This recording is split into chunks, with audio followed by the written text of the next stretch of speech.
الكريم اما بعد اعوذ بالله من الشيطان الرجيم ما كان محمد ابا احد من رجالكم ولكن رسول الله وخاتم النبيين. معزز سامعین گرامی قدر، اگرچہ کانفرنس کا جو عنوان ہے وہ ختم نبوت کے حوالے سے ہے، چند گزارشات آج آپ کے سامنے اس حوالے سے بھی رکھوں گا اور چند باتیں جو پوری دنیا کے اندر اسلام کو اس وقت چیلنجز کا سامنا ہے اس حوالے سے بھی رکھوں گا.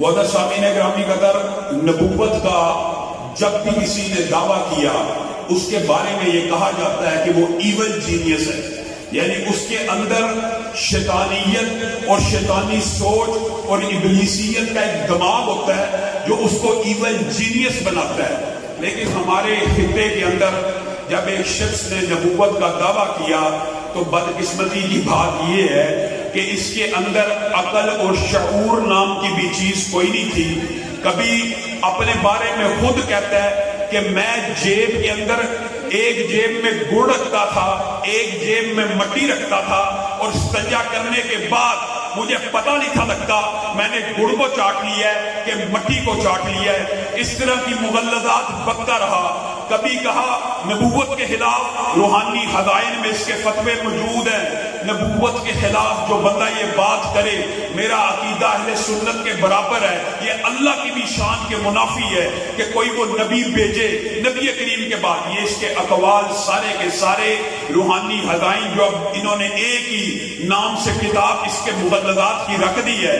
پھر کبھی کہا میں تشریعی نبی بن کے آیا، پھر کبھی کہا ذلی بن کے آیا، پھر کبھی کہا بروزی بن کے آیا، پھر بڑھتا چلا گیا. کبھی مسیح موعود کہا، کبھی اپنے آپ کو عیسیٰ کہا، پھر معاذ اللہ کہنے لگا میں قدم بقدم نعوذ باللہ ثم نعوذ باللہ نبی کریم صلی اللہ علیہ وسلم کے برابر آن کھڑا ہوا. پھر معاذ اللہ ابو بکر و عمر کی، صحابہ کی توہین کی، حسن و حسین کی توہین کی، علی کی توہین کی. میرے بھائیوں، اس نے اپنے بارے میں ایک یہ دعویٰ بھی کیا کہ سارے نبیوں کے معجزے 3000، مجھے اکیلے کے معجزے 10 لاکھ. اور علامہ شہید نے چنیوٹ میں اس کے اسکول کے حوالے سے یہ بات کہی تھی کہ میں تجھ سے پوچھتا ہوں تیرا سب سے بڑا معجزہ کون سا ہے؟ کہتا ہے جب میری شادی ہوئی میں شادی کے قابل نہیں تھا، لیکن اگر ابھی شادی ہونے کے بعد 5 مہینے نہیں تھے گزرے میرے گھر میں بچہ پیدا ہو گیا. علامہ شہید نے جواب دیتے ہوئے کہا تھا اگر یہ بھی معجزہ ہے تو معجزہ تیرا نہیں تیری بیوی کا ہے کہ 5 ماہ کے بعد بچہ جن کے آئی ہے. یہ اس قدر کم عقل، کم ذہن، کند ذہن یہاں پہ اس خطے میں نبوت کا دعویٰ کرنے والا.